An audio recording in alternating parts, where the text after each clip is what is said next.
Hi, I'm Hannah, founder of Love to Dream, and this is Courtney, our sleep angel. We're on the final lesson of our sleep series, and this lesson is aptly named Putting It All Together.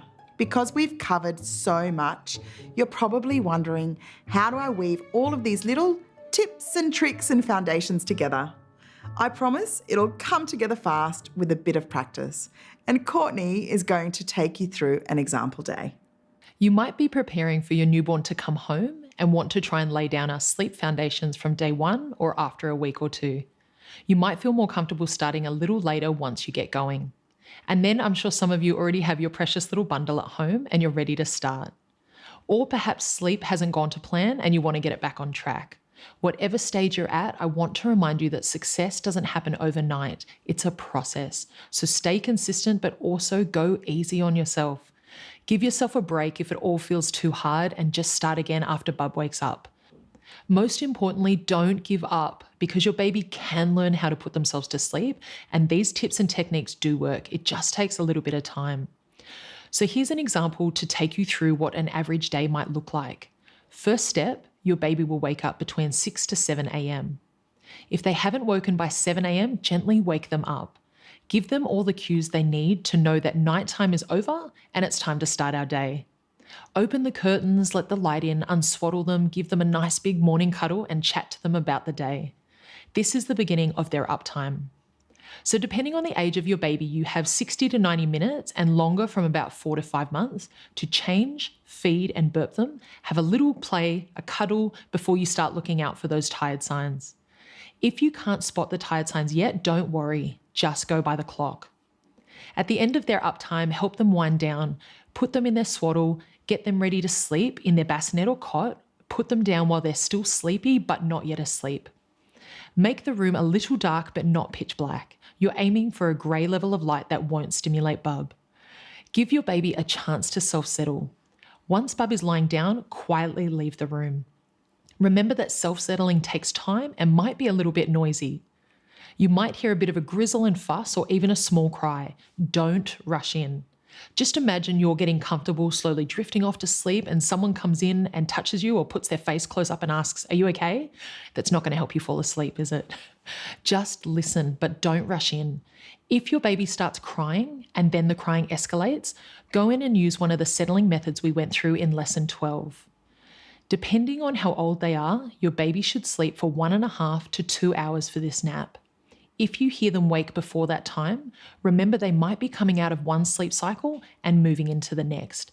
Don't rush in. Give them some time to settle themselves. If it's too early for them to be waking up, go in quietly and again use one of our settling methods. When they wake up, it's the same process as the morning. Open the curtains, unswaddle them, and start their uptime again. Change, feed and burp, have some cuddles, go for a walk, pop out to the shops if you need to. Then 60 to 90 minutes after they wake up, when you see those tired signs starting to show, it's time to swaddle and put them down to sleep. Again, when they're awake but not fully asleep. Continue this sleep feed uptime cycle until the last nap of the day. No matter how your day has gone or how old your baby is, don't let the last nap of the day go beyond 4:30 p.m. Your baby should be up by 4:30 p.m, so they're tired and ready to go down for the night at around 6 p.m.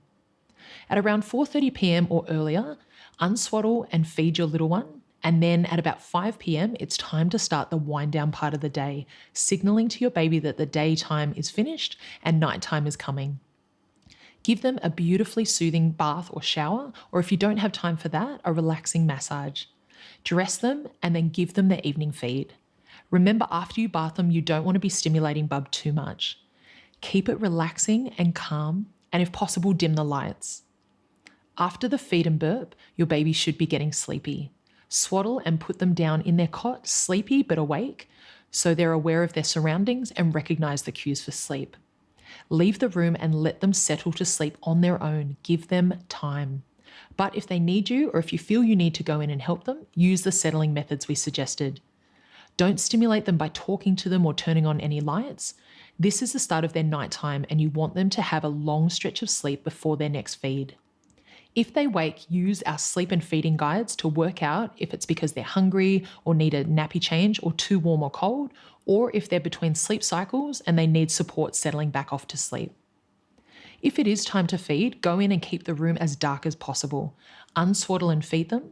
Maybe halfway through that feed, change their nappy, finish the feed, burp them, put them in their swaddle and down in their cot, sleepy but still awake. Continue this through the night, and remember, night continues through to 6 a.m. So if they wake at 5:30 a.m, you want to feed them under night conditions and put them down to sleep again. Even if that feed finishes at 6 a.m, put them down for a sleep through to 7 a.m. The sleep feed uptime cycle, together with knowing the length of your uptime and the tired signs to look out for, will become your friend. Knowing where you are in the cycle will help you work out what your baby needs, when they need it, and why they might be crying. On the days when things don't go to plan, don't give up. Give yourself and your baby a break and to go back to base when you're ready. Remember to look for the lesson summary below this video. You'll also find extra information links, and you can download printable guides to refer to when you need them. Our goal at Love to Dream is to help babies and families get more sleep. From newborns to toddlers, we're here to support you as your baby grows and develops through their magical milestones. Wherever you are on your journey, we hope our sleep series has given you some practical advice to help set up a rhythm to your baby's day and help them sleep safer, better, and of course, longer. Don't forget to check out our frequently asked questions section. It's filled with even more really helpful information and tips. And please come back to view our videos as often as you like. You might need a little memory boost now and then, or have a new sleep question. From all of us at Love to Dream, thank you for watching. We hope we've been able to arm your family with some tools and techniques for a better night's sleep.